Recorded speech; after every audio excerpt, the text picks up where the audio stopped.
እንድንሄድ ሳይሆን አንተ እንድትታረቀኝ የፈጠርኩት ሲስተም ነው እኮ። አሁን እኮ ልቃዣ የኔ እናት እኔ ልቃዥልሽ እንደሱ አይደለም። እሺ እንደሱ አይደለም። ሰከን ነው እንጂ እኔ እኮ አሁን እኮ እሺ ምን ይደረግ? እንዴት እናንተ አልጠላው የሆነ ይፈንካት። አረ በቃ መፈንካ ብቻ ነው ያለበት። ብሩክ ለምን ተጠራኝ? ቆይ አንተ እንዴት ነኝ እንደዚህ አቅርባ ፊት ለፊቷ በጣም ደስ የሚል ጊዜ ነበረ። ብድር በምድር ይባላል አይደል?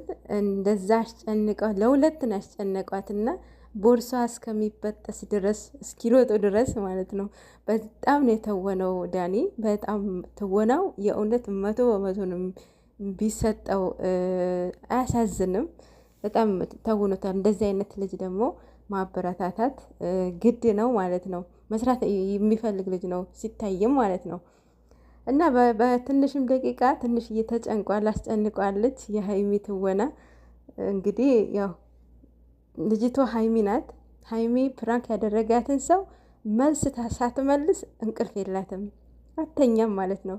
እሷና ፕራንክ ማግኔቶች ናቸውና ለትንሽ አስጨንቀዋለች። የእውነት በሱ ቤት በመምጣታቸው በጣም ደስ ይላል። ምን ያህል ሰው ማደግ እንደሚፈልጉ በጣም ነው የሚያሳየውና ደስ ይላል።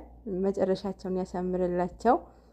ያው ቡታጅራ ትትሄድ አልነበረም እንደሰማችሁት። አንተን የምታረቅ ሲስተም የፈጠርኩት ነው አለችና እኔ ብያችሁ ነበርኩ ቡታጅራ ከቡርኬ አይደለም ልትርቅ ለ24 ሰዓት ለምን ዘጋኝ ብላ አይደለ እንዴ እንደዛ የሆነችው? እንዴት ነው ትታው ቡታጅራ የምትሄደው?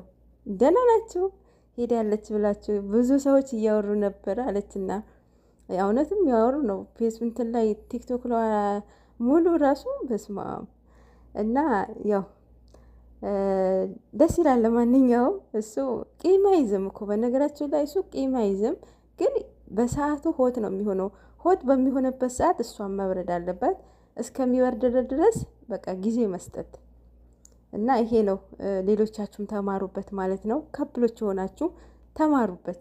የምር እሱ ሆት ሲሆን እናንቺ በረድ፣ አንቺ ሆት ስትሆኝ እሱ በረድ መሆን አለበት። ሁለታችሁም እሳት ሆናችሁ በቃ ቤቱ እሳትና ቃንጫ ይሆናል ማለት ነው። ሌላ ደግሞ ማሂ ቀበጧ ደስ የሚል ምግብ ነው የሰራችው። የምር ደስ የሚለው ነገር እንዳለ የፍስክ ነው የሰራችው ማለት ነው። ማለት ያ ማለት በቃ ብቻ ደስ ይላል። የምር በጣም ደስ ይላል። የአመት ያደሳችሁ ውለዱ ክበዱ እየተባሉ ነው እንግዲህ እኛ የምንላቸዋለን ማለት ነው። ውለዱ ክበዱ። ያው ትዳር በልጅ ነው የሚባርከው። እንግዲህ የዛሬ አመት ደግሞ ከልጆቻችሁ እንድትሰበሰቡ ይርዳችሁ ማለት ነው።